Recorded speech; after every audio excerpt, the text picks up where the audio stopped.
इस बार का राष्ट्रपति चुनाव कई मायनों में काफी खास है। विपक्ष के संयुक्त उम्मीदवार यशवंत सिन्हा के मैदान में आने से मुकाबला बीजेपी बनाम बीजेपी बन गया है। यशवंत सिन्हा को मैदान छोड़ने के लिए कहा जा रहा है, लेकिन यशवंत सिन्हा ने साफ कर दिया है कि वो मैदान नहीं छोड़ेंगे। यशवंत सिन्हा अपनी जीत का दावा कर रहे हैं। यशवंत सिन्हा ने कहा है कि मैं ही बनूंगा अगला राष्ट्रपति। नमस्कार, मैं हूं परवीन शेख। आप सभी का हमारी इस स्पेशल रिपोर्ट में बहुत बहुत स्वागत है।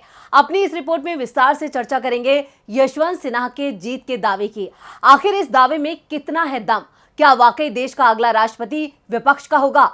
क्या एनडीए की उम्मीदवार को मिलेगी मात? लेकिन ये कैसे होगा? इन्हीं सवालों के जवाब तलाशेंगे इस रिपोर्ट में। मैं ही बनूंगा अगला राष्ट्रपति, यशवंत सिन्हा।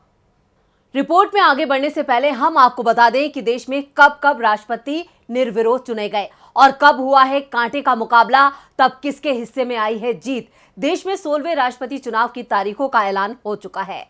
जब पहली बार हुआ था राष्ट्रपति चुनाव 1952 में, जब पहला राष्ट्रपति चुनाव हुआ तो डॉक्टर राजेंद्र प्रसाद के खिलाफ 4 उम्मीदवार थे। डॉक्टर राजेंद्र प्रसाद को 5,07,400 वोट मिले थे। हरिराम चौधरी केवल इसलिए चुनाव लड़ गए थे क्योंकि वो नहीं चाहते थे कि प्रसाद निर्विरोध चुने जाएं। उन्हें केवल 1954 वोट ही हासिल हो सके थे। लेफ्ट ने केटी शाह को मैदान में उतारा था, जिन्हें 92,000 वोट के आसपास मिला था। थाटे लक्ष्मण गणेश और कृष्ण कुमार चटर्जी भी चुनाव लड़े थे। साल 1977 में हुए राष्ट्रपति चुनाव में नीलम संजीव रेड्डी निर्विरोध चुने गए। इसके अलावा बाकी सभी 14 चुनावों में वोटिंग हुई। 1977 के चुनाव के लिए कुल 37 उम्मीदवारों ने नामांकन किया था। नामांकन के आखिरी दिन 21 जुलाई को 36 उम्मीदवारों ने अपना नाम वापस ले लिया। दोपहर 3 बजे नीलम संजीव रेड्डी को राष्ट्रपति घोषित कर दिया गया। नीलम संजीव रेड्डी ने 5वें राष्ट्रपति चुनाव में भी शिरकत की थी, लेकिन वो हार गए थे। 1969 में पहले राउंड की गिनती में किसी भी उम्मीदवार को जरूरी 50% से ज्यादा वोट नहीं मिले थे। 1969 के राष्ट्रपति चुनाव में 15 उम्मीदवार थे और कुल वोट डाले गए थे 8,36,337। किसी उम्मीदवार के जीतने के लिए 4,18,169 वोटों की जरूरत थी। पहले राउंड में नीलम संजीव रेड्डी को 3,13,548 वोट मिले थे, जबकि वीवी गिरी को 4,01,515 मत हासिल हुए थे। इसके बाद दूसरी वरीयता के वोट गिने गए। एक एक करके नीचे से उम्मीदवार हटते चले गए और आखिरी में गिरी यहां पर जो रेड्डी के बीच मुकाबले में रह गए थे, जिसमें वीवी गिरी को जीत मिली। वीवी गिरी के वोटों का आंकड़ा रहा 4,20,077 और रेड्डी को वोट मिले 4,05,427। तीसरे चुनाव में डॉक्टर सर्वपल्ली राधाकृष्णन के सामने 2 और उम्मीदवार थे। 1967 में हुए चौथे चुनाव में 17 उम्मीदवारों के बीच मुकाबला हुआ था। राष्ट्रपति चुनाव में ये उम्मीदवारों की सर्वाधिक संख्या थी, जिनमें से 9 उम्मीदवारों को 0 वोट हासिल हुए थे। डॉक्टर जाकिर हुसैन राष्ट्रपति चुने गए। जाकिर हुसैन के अचानक निधन की वजह से 1969 में 5वां राष्ट्रपति चुनाव हुआ। छठे राष्ट्रपति चुनाव में त्रिदेव चौधरी को हराकर फखरुद्दीन अली अहमद राष्ट्रपति बने थे। यह पहला चुनाव था जिसमें 2 ही उम्मीदवार आमने सामने थे।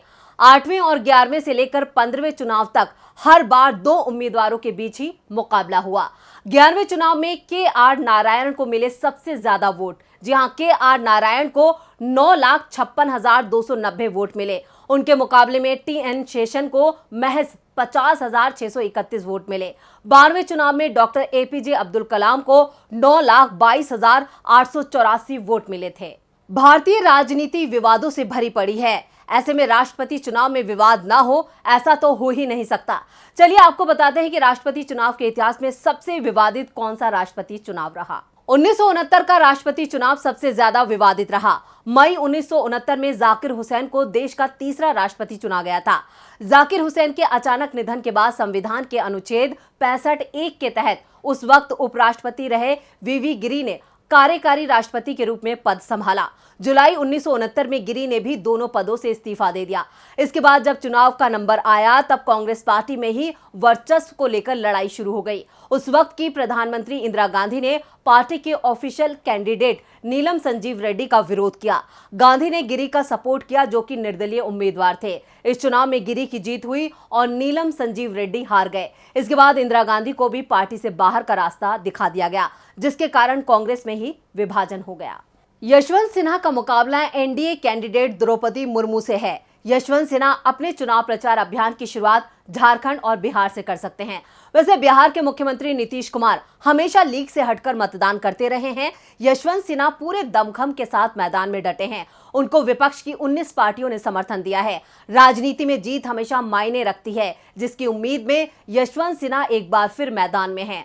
2009 तक चुनावी राजनीति का हिस्सा रहे यशवंत सिन्हा को भी इस बात का आभास होगा, मगर वो इस चुनौती को पूरे दमखम के साथ मुकाबला करना चाहते हैं। सोमवार को यशवंत सिन्हा ने अपना नामांकन दाखिल किया। इस दौरान उनके साथ विपक्ष के तमाम बड़े नेता भी मौजूद रहे। कांग्रेस नेता राहुल गांधी, राष्ट्रवादी कांग्रेस पार्टी एनसीपी के प्रमुख शरद पवार, समाजवादी पार्टी के प्रमुख अखिलेश यादव, नेशनल कॉन्फ्रेंस के फारूक अब्दुल्ला, तेलंगाना राष्ट्र समिति के नेता और तेलंगाना के मंत्री केटी रामाराव, तृणमूल कांग्रेस के सांसद अभिषेक बनर्जी, राजस्थान के मुख्यमंत्री अशोक गहलोत और कांग्रेस नेता मल्लिका अर्जुन खड़गे मौजूद थे। 84 साल के यशवंत सिन्हा कई बार बोल चुके हैं कि देश दोराहे पर खड़ा है। वो जिन मूल्यों पर भरोसा करते हैं वो खतरे में है। ये देश के लिए एक अहम लड़ाई है। राजनीति में इसका लेना देना नहीं है, लोकतंत्र बचाने की लड़ाई है। ये दो व्यक्तियों की लड़ाई नहीं है। राष्ट्रपति भवन में वही व्यक्ति जाए जो इस पद की जिम्मेदारी को निभा सके। अगर कोई ऐसा व्यक्ति राष्ट्रपति पद पर बैठा जो सरकार के कब्जे में हो तो इस पद का कोई फायदा नहीं बचेगा। राष्ट्रपति केवल रबर स्टैंप बनकर ना रह जाए। राष्ट्रपति चुनाव में वोटों का गणित देखें तो सत्तारूढ़ बीजेपी की अगुवाई वाले एनडीए के पास कुल 10.79 लाख वोटों के आधे से कम यानी 5,26,420 हैं।